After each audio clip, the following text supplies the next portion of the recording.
ಈಗ ಶುಂಠಿ ಬೆಳ್ಳುಳ್ಳಿ ಪೇಸ್ಟ್ ಹೇಗೆ ಮಾಡೋದು ನೋಡೋಣ. ಬೆಳ್ಳುಳ್ಳಿ ಒಂದು ಅರ್ಧ ಕೆ ಜಿಯಷ್ಟು ತೊಗೊಂಡಿದ್ದೀನಿ, ಶುಂಠಿ 1/4 ಕೆ ಜಿಯಷ್ಟು ತೊಗೊಂಡಿದ್ದೀನಿ. ನೋಡಿ, ಎಣ್ಣೆ 1 ಕಪ್ಪು, ಕಲ್ಲುಪ್ಪು 1-2 ದೊಡ್ಡ ಚಮಚದಷ್ಟು ತೊಗೊಂಡಿದ್ದೀನಿ, 1 ನಿಂಬೆಹಣ್ಣು ಹಾಗೂ ಚಕ್ಕೆ ಲವಂಗ ಏಲಕ್ಕಿ ತೊಗೊಂಡಿದ್ದೀನಿ. ನೋಡಿ, ಶುಂಠಿನ ತೊಳೆದು ಅದೆಲ್ಲ ನೀರೆಲ್ಲ ಡ್ರೈ ಆದಮೇಲೆ ಕಟ್ ಮಾಡ್ಕೊಬೇಕು. ಶುಂಠಿನ ಮತ್ತು ಬೆಳ್ಳುಳ್ಳಿನ ಸಿಪ್ಪೆ ಬಿಡಿಸಿಟ್ಕೊಂಡಿದ್ದೆ, ಅಷ್ಟನ್ನು ಬೆಳ್ಳುಳ್ಳಿ ಹಾಕ್ಕೊತಾ ಇದ್ದೀನಿ. ಈಗ ನೋಡಿ, ಚಕ್ಕೆ ಲವಂಗ ಏಲಕ್ಕಿ ಹಾಕ್ಕೊತಾ ಇದ್ದೀನಿ. ಉಪ್ಪು, ಕಲ್ಲುಪ್ಪು, ನೀರೇನು ಸೇರಿಸಂಗಿಲ್ಲ. ಸ್ವಲ್ಪ ಅಡುಗೆ ಎಣ್ಣೆ ಹಾಕ್ಕೊತಾ ಇದ್ದೀನಿ, 1-2 ಸ್ಪೂನಷ್ಟು ಫಸ್ಟ್ ಟೈಮ್ ರುಬ್ಕೊಳ್ಳೋದಕ್ಕೆ. ಇದನ್ನು ಫಸ್ಟು ನುಣ್ಣಗೆ ರುಬ್ಕೊಂಬರೋಣ. ನೋಡಿ, ಇಷ್ಟು ನುಣ್ಣಗಾಗಿದೆ. ಈಗ ಶುಂಠಿ ಹಾಕ್ಕೊತಾ ಇದ್ದೀನಿ.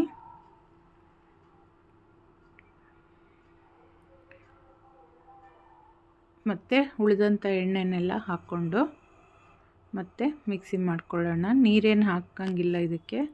ನೀರು ಬದಲು ನಾವು ಅಡುಗೆ ಎಣ್ಣೆ, ನೀವು ಯಾವುದೇ ಎಣ್ಣೆ ಉಪಯೋಗಿಸ್ರಿ ಅದನ್ನು ಹಾಕ್ಕೊಂಡು ನೋಡಿ, ಈ ರೀತಿ ನೈಸಾಗಿ ರುಬ್ಕೋಬೇಕು ಪೇಸ್ಟ್ನ.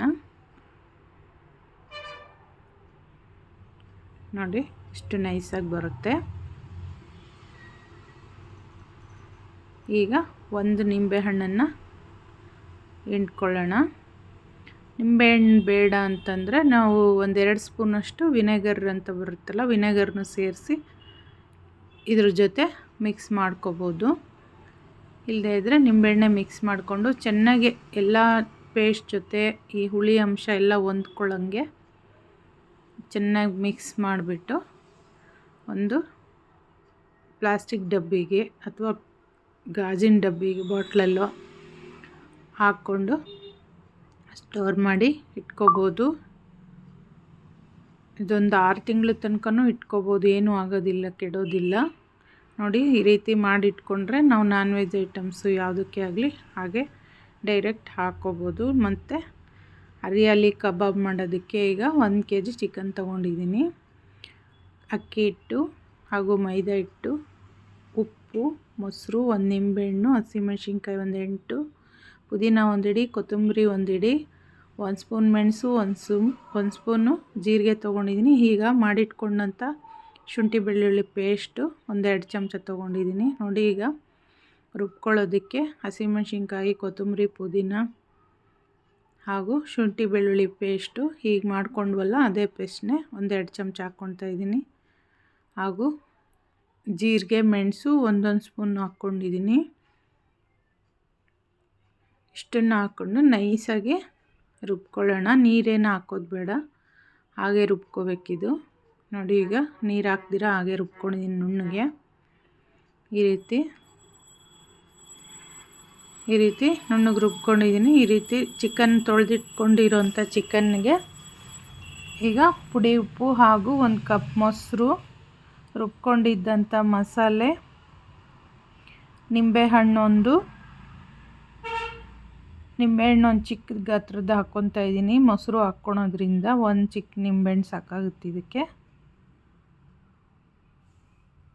ಇದನ್ನೆಲ್ಲ ಚೆನ್ನಾಗಿ ಪೀಸ್ಗಳಿಗೆ ಹಿಡಿಯೋ ಥರ ಚೆನ್ನಾಗಿ ಮಿಕ್ಸ್ ಮಾಡ್ಕೊಳ್ಳೋಣ.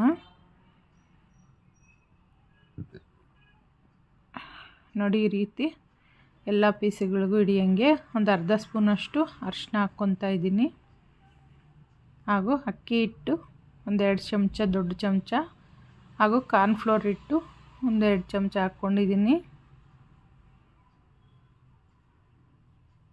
ನೋಡಿ, ಇಷ್ಟನ್ನೇ ಹಾಕ್ಕೊಂಡು ಚೆನ್ನಾಗಿ ಮಿಕ್ಸ್ ಮಾಡಿ ಒಂದು ಅರ್ಧ ಗಂಟೆ ಇದನ್ನು ನೆನೆಯೋದಕ್ಕೆ ಬಿಡೋಣ. ಅಷ್ಟರಲ್ಲಿ ಈಗ ಅರ್ಧ ಗಂಟೆ ಆಗಿದೆ. ಈಗ ಒಂದು ಬಾಣಲಿ ಇಟ್ಕೊಂಡು 1/4 ಲೀಟ್ರಷ್ಟು ಎಣ್ಣೆ ಹಾಕ್ಕೊತಾ ಇದ್ದೀನಿ. ಅರ್ಧ ಗಂಟೆ ನೆಂದಿದೆ ಈಗ ಇದು ಚಿಕನ್ನು. ಮಸಾಲೆ ಜೊತೆ ಎಲ್ಲ ಮಿಕ್ಸ್ ಆಗಿದೆ.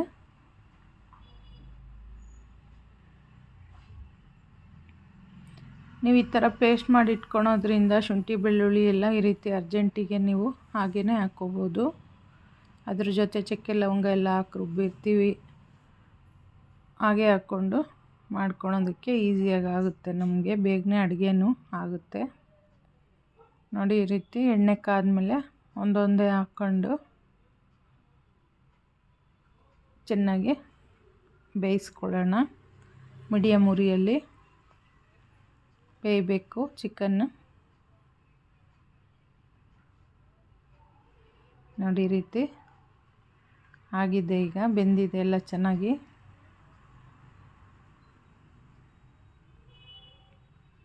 ಮೊಟ್ಟೆ ಏನೂ ಹಾಕಿಲ್ಲ ಇದಕ್ಕೆ, ಕಬಾಬ್ಗೆ ಬೇರೆ ಎಕ್ಸ್ಟ್ರಾ ಪುಡಿಗಳು ಏನೂ ಹಾಕಿಲ್ಲ, ಬರೀ ರುಬ್ಕೊಂಡಂಥ ಮಸಾಲೆ ಇಟ್ಟು ಹಾಕಿದ್ದೀನಿ. ತುಂಬಾ ರುಚಿಕರವಾದ ಹರಿಯಲಿ ಕಬಾಬು ರೆಡಿಯಾಗಿದೆ.